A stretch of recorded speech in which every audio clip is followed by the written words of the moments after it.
നാരായണിയോട് രഞ്ജൻ പറയുകയാണ്, അനൂപ് ഡോക്ടറിൻ്റെ അമ്മയെക്കുറിച്ച് ഓർത്ത് മോള് വിഷമിക്കേണ്ട. അങ്ങനെ തെറ്റ് ചെയ്യുന്നവർക്ക് എപ്പോഴെങ്കിലും ഒരു ശിക്ഷ കിട്ടും. അത് അത്രയും ഉള്ളൂ. അങ്ങനെ കരുതിയാൽ മതി. അതോർത്ത് മോള് വിഷമിക്കാൻ നിൽക്കണ്ട. എല്ലാത്തിനും ഒരു പരിഹാരം ഉണ്ടാകും എന്നൊക്കെ പറഞ്ഞ് ആശ്വസിപ്പിക്കുകയാണ്. അപ്പോൾ അതുമാത്രമല്ല, ഇന്നത്തെ കാലത്ത് മോളെക്കൂട്ടുള്ളൊരു പെൺകുട്ടി ഒരു വീട്ടിൽ വന്ന് കയറുക എന്ന് വെച്ച് കഴിഞ്ഞാൽ അതൊരു ഭാഗ്യം തന്നെയാണ്. ഞാൻ വെറുതെ മുഖസ്തുതി പറയുന്നതൊന്നുമല്ല. അത്രയ്ക്ക് നല്ല പെൺകുട്ടിയാണ് നീ. എൻ്റെ അച്ഛനും അമ്മയൊക്കെ ആണെങ്കിലും ഈ സമയത്ത് ലാസ്റ്റ് സമയത്ത് മാംഗല്യസൂത്രം എന്ത് ചെയ്താലും നാരായണിയുടെ കഴുത്തിലിടാൻ പാടില്ല. നീ ആ സമയത്ത് അവിടെ നിന്നും മാറിക്കോ എന്നൊക്കെയാണ് പറഞ്ഞത്. അത് അത്ര ദോഷകരമായ ഒരു കാര്യമാണ് ഞാൻ മോളുടെ കഴുത്തിലിടുക എന്നുള്ളത്. എന്തായാലും അതൊന്നും വേണ്ടി വന്നില്ലല്ലോ. എല്ലാം ദൈവം പരിഹരിച്ചല്ലോ. ഞാൻ അത്രയധികം പ്രാർത്ഥിച്ചിരുന്നു മോളെ കൂട്ട് തന്നെ. ഞാൻ അറിയാവുന്ന ദൈവങ്ങളെല്ലാം വിളിച്ച് പ്രാർത്ഥിച്ചിരുന്നു എന്നൊക്കെ പറയുകയാണ്. ആ ഒരു കർത്തവ്യം കഴിഞ്ഞ് കിട്ടിയല്ലോ, എല്ലാവരുടെയും പ്രാർത്ഥന ദൈവം കേട്ടല്ലോ എന്നൊക്കെയാണ് പറഞ്ഞിട്ട് അപ്പോൾ നാരായണി പറയുന്നു, ഇനി എന്താകുമെന്നോ, രാത്രിത്തെ കാര്യമാണ് എനിക്ക് ടെൻഷൻ, എന്താകുമെന്ന് എനിക്കറിയില്ല എന്നൊക്കെ പറയുമ്പോൾ അതേക്കുറിച്ച് ഓർത്ത് മോൾ ടെൻഷൻ ആവണ്ട. അത് എത്ര റിസ്ക് എടുത്തിട്ടാണെങ്കിലും മോളുടെ ഭർത്താവ് മോളുടെ അടുത്തെത്തും. അതുകൊണ്ട് തന്നെയാണ് ഞാൻ അലങ്കരിക്കാനായിട്ട് മുല്ലമുട്ട് തന്നെ വാങ്ങിയത്. പൂവ് മേടിക്കാതെ മുല്ലമുട്ട് വാങ്ങിയതിൻ്റെ കാര്യം അതാണ്. അതൊരു 10-11 മണിയാകുമ്പോഴേക്കും വിരിഞ്ഞോളും. അപ്പോൾ മോള് വളരെ അധികം സന്തോഷത്തോടു കൂടി വിരിഞ്ഞ മുഖത്തോടു കൂടി തന്നെ അനൂപിനെ ഇങ്ങോട്ട് സ്വീകരിക്കണം എന്നൊക്കെ പറയുകയാണ്. അതിനുശേഷം കാണിക്കുന്നത് നമ്മുടെ ഹരിത അങ്ങനെ അവിടെ പൂമുഖ പടിവാതിൽക്കലും കാത്ത് അങ്ങനെ അനൂപിനെ നോക്കി നിൽക്കുകയാണ്. അപ്പോൾ അനൂപ് വന്നു കഴിയുമ്പോൾ, അനൂപേട്ടൻ ഇപ്പോൾ എവിടെയെങ്കിലും പോയിരുന്നു, ഒരു പെൺകുട്ടിയോടൊപ്പം എവിടെയെങ്കിലും പോയിരുന്നു എന്ന് വെച്ചാൽ ഞാനൊന്നും പോയിട്ടൊന്നുമില്ല എന്ന് പറയുമ്പോൾ, അല്ലെങ്കിൽ എനിക്കറിയാം അസൂയക്കാരാണ്. എൻ്റെ ഫ്രണ്ട് എന്നെ പറഞ്ഞിരുന്നു അനൂപേട്ടനും അപ്പം ഒരു പെൺകുട്ടിയെ കണ്ടെന്ന്, അവളുടെ അസൂയം കൊണ്ട് പറഞ്ഞതാണ്. എനിക്കറിയാം എൻ്റെ അനൂപേട്ടൻ എന്നൊക്കെ പറഞ്ഞിട്ട് വളരെയധികം സന്തോഷത്തോടു കൂടി അനൂപിൻ്റെ അടുത്തേക്ക് ചേർന്ന് നിന്ന് കെട്ടിപ്പിടിച്ചൊക്കെ നിൽക്കുന്നത് അനൂപിന് ഇഷ്ടപ്പെടുന്നില്ല. അത് നമ്മുടെ നാരായണിയും വന്ന് കാണുന്നുണ്ട്. നാരായണി എനിക്കൊന്നും തോന്നുന്നുമില്ല, അനൂപേട്ടനെ എനിക്കറിയാമല്ലോ എന്നുള്ള രീതിയിൽ അനൂപേട്ടൻ്റെ അടുത്തേക്ക് നാരായണി ഇങ്ങോട്ട് വരികയാണ്.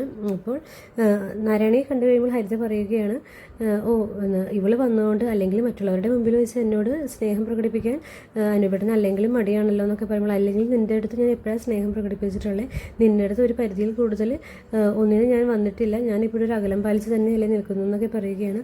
അതൊക്കെ എപ്പോഴൊക്കെയാണ് അങ്ങനെയൊക്കെ എന്നോട് പെരുമാറിയിട്ടുള്ളതെന്ന് കറക്റ്റായിട്ട് എന്തായാലും നാരായണിക്ക് അറിയാം. നാരായണി അത് കണ്ടിട്ട് ബോധിച്ചിട്ടുള്ളതാണെന്നൊക്കെ പറയുകയാണ്. അപ്പോൾ നാരായണിയും ചിരിക്കുന്നു, അനൂപിന് കാര്യവും മനസ്സിലാവുകയാണ്. നാരായണിയുടെ ഹരിത ചോദിക്കുന്നു, നിങ്ങൾ എവിടെ പോയതാ രഞ്ജനോടൊപ്പം എന്ന് ചോദിക്കുമ്പോൾ, ഞങ്ങളൊന്ന് പുറത്ത് കറങ്ങാനൊക്കെ വേണ്ടിയിട്ട് പോയതാണെന്ന് പറയുകയാണ്. എന്നിട്ട് തലയിൽ പൂവൊക്കെ ചൂടിയിട്ടുണ്ടല്ലോ, ഇത് ആര് വാങ്ങിത്തന്നാന്ന് ചോദിക്കുമ്പോൾ ഇതിൻ്റെ ഭർത്താവ് വാങ്ങിത്തന്നതാണെന്ന് നാരായണി പറയുകയാണ്. കണ്ടോ, അവളുടെ ഭർത്താവ് അങ്ങനെയൊക്കെ ചെയ്തു, അനൂപേട്ടന് എന്താ എനിക്ക് അങ്ങനെയൊക്കെ ചെയ്തു തരാൻ തോന്നാത്തേ, വാങ്ങിത്തരാൻ തോന്നാത്തതെന്ന് ചോദിക്കുമ്പോൾ, ഞാൻ നിന്നെ കല്യാണം കഴിച്ചിട്ടുള്ള, കല്യാണം കഴിയുമ്പോഴുള്ള കാര്യമല്ലേ, അപ്പോൾ വേണ്ടത് ചെയ്തോളാം എന്ന് പറയുകയാണ്. അപ്പോഴേക്ക് നാരായണി അകത്തേക്ക് പോകുന്നു.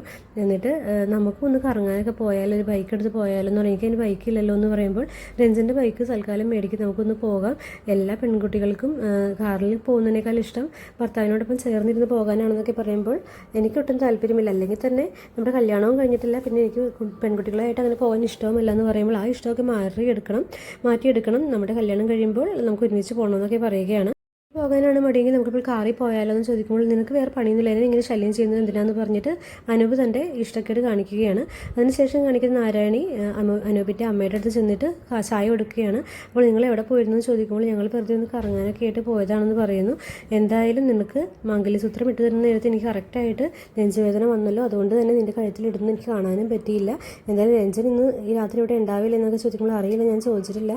അതെന്താ നിനക്ക് അറിയാൻ പാടില്ല, നിൻ്റെ ഭർത്താവല്ലേ, ഇനിയെങ്കിലും നിൻ്റെ കൂടെ ഉണ്ടാവേണ്ട, ഒരുമിച്ച് നിൽക്കാൻ വേണ്ടിയിട്ടല്ല ഇതെല്ലാം ചെയ്തത്, പിന്നെ എന്താണെന്ന് ചോദിക്കുമ്പോൾ എന്തോ ഒരു ബിസിനസ് കാര്യം പറയുന്നുണ്ടായിരുന്നു, സുഹൃത്തുക്കളോടൊപ്പം തുടങ്ങാൻ പോകുന്നു എന്നൊക്കെ പറഞ്ഞു എന്ന് പറയുമ്പോൾ, എല്ലാത്തിനും വലുത് ഫാമിലി അല്ലേ, ഫാമിലി ഭാര്യയ്ക്കും മക്കൾക്കൊക്കെ വേണ്ടിയിട്ടല്ല ഇതെല്ലാം ചെയ്യുന്നത്, നിൻ്റെ ഭർത്താവല്ലേ അവൻ, ഇനി അധികം വൈകാതെ കുട്ടികളൊക്കെ ആകും, അപ്പോൾ ഭാര്യയ്ക്കും ഫാമിലി ഒക്കെ മുൻതൂക്കം കൊടുക്കണ്ടേ, അങ്ങനെയല്ലേ വേണ്ടതെന്നൊക്കെ പറയുകയാണ്. ഞാൻ പറയാം അമ്മേ, ഞാൻ രഞ്ജേട്ടനോട് പറയാമെന്ന് പറയുകയാണ്. എന്നിട്ട് അവൾ അങ്ങോട്ട് പോവുകയാണ് നാരായണി. അപ്പോൾ നിൻ്റെ ഒരു പദ്ധതി നടക്കാൻ പോകുന്നില്ല, നിൻ്റെ കഴുത്തിൽ കിടക്കുന്ന താലിയും മംഗല്യസൂത്രവും എല്ലാം എൻ്റെ മകനാണ് ഇട്ടതെന്ന് എനിക്കറിയാം, അതെല്ലാം ഞാൻ അർപ്പിക്കും വേണ്ടി എന്ന് മനസ്സിൽ വിചാരിക്കുകയാണ് അനൂപിൻ്റെ അമ്മ. ബാലഗോപാലൻ അമ്മാവൻ്റെ അടുത്ത് ചായയുമായിട്ട് നാരായണി എത്തുകയാണ്. എന്നിട്ട് തൻ്റെ അമ്മയുടെയും അച്ഛൻ്റെയും ആത്മാവ് ഇപ്പോഴും എൻ്റെ കൂടെ തന്നെയുണ്ട്. അവരാണ് എനിക്ക് പണ്ടത്തെ കാര്യങ്ങളെല്ലാം പറഞ്ഞു തരുന്നത്. ഞാൻ സ്വപ്നത്തിലൂടെയാണ് എല്ലാം മനസ്സിലാക്കിയത്. നിങ്ങൾ ഉപയോഗിച്ചിരുന്ന ആ ജീപ്പിൻ്റെ നമ്പർ ഒഴികെ നമ്പറും എല്ലാം തന്നെ ഞാൻ സ്വപ്നത്തിൽ കണ്ടു കഴിഞ്ഞു. അത് ആരാണ് ഓടിച്ചിരുന്നതെന്നും അത് ആരുടെ മേത്താണ് അപകടപ്പെടുത്തിയതെന്നും എല്ലാം എനിക്കറിയാം. എല്ലാം എനിക്ക് ഭഗവതി സ്വപ്നത്തിലൂടെ കാണിച്ചു തന്നിട്ടുണ്ട്. അതുകൊണ്ട് തന്നെ എനിക്ക് എനിക്ക് നല്ലോണം അറിയാം.